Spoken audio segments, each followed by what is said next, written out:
Hi guys, welcome to Film Companion South. I am Vishal Menon and today I'm going to be reviewing one of the last films of the year, also one of the best films of the year, Halitha Shameem's Sillu Karupatti.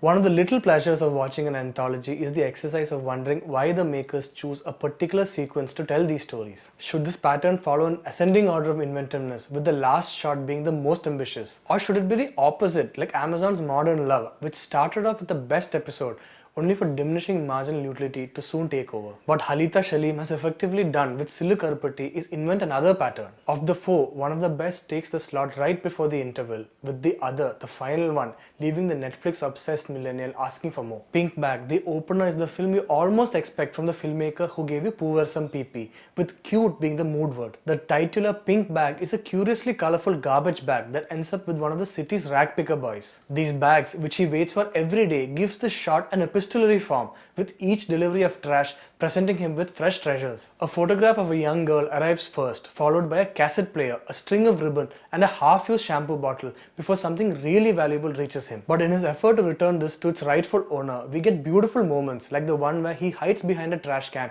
in fear as this new friend comes closer. Class is of course addressed, but it isn't the only thing the makers are interested in. Dialogues to take a back seat for Manoj Paramahamsa's visuals to take over, giving us images of falling in love, which include a mosquito fogger being used for that dreamy smoke effect, and the mountains of trash replacing the customary Alps duet song. At the opposite end of the age spectrum is Turtles, which uses the titular animal as a metaphor to tell the story of two guarded seniors finally finding the courage to come out of their shells to fall in love, or fall in love again. What this story also gives us is oodles of old world charm, which includes some delightful wordplay, like how a diabetic's desperate search for a sweet getting misunderstood for a compliment, and also a cup of inji tea with added dignity thrown into the mix. This much needed dignity pervades every frame of this episode, balancing real world issues of the elderly with some harmless romanticization. Kaka Kadi, painted in Vijay Karthik Kannan's burnt out visuals, is the closest we get to the conventional love story of the mainstream Tamil cinema. The setting too is as contemporary as they come, with a meet cute set in an Uber pool. Mugilan is the average daytime IT guy who turns into a meme maker by night,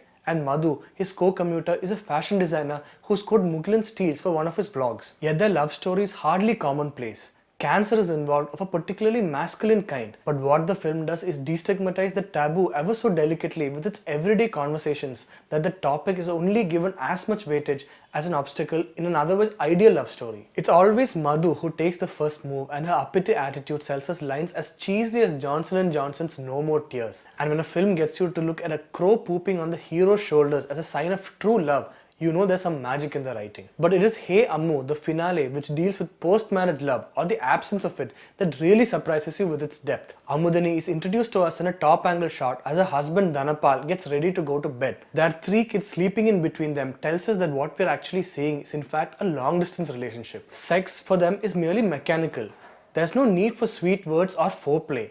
She knows when it's time to move to the other room because sex has become routine, something her husband needs to fall asleep, like sleeping pills. Hey Ammu gives us a chilling look at this housewife and the loneliness that forms a part of her daily life, where the sounds of the tap dripping and the clock ticking are all that she has once her kids leave for school. But Dhanapal, the husband, is never looked at as the enemy.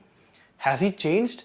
He has, but the film gives him the space to be heard and a chance to change. And for all the films about technology and artificial intelligence ruining human existence, we finally have a story that subverts this notion to tell us that even Alexa could just become your best friend. With these 4 stories, writer-director Halitha Shameem gives us an optimistic yet deeply moving take on what constitutes the modern romance. And what we receive by the end of Sillu Karupatti are love stories for the ages. So that's it for my review of this week's movie Sillu Karupatti. If you like this video, please hit like and subscribe to Film Companion South.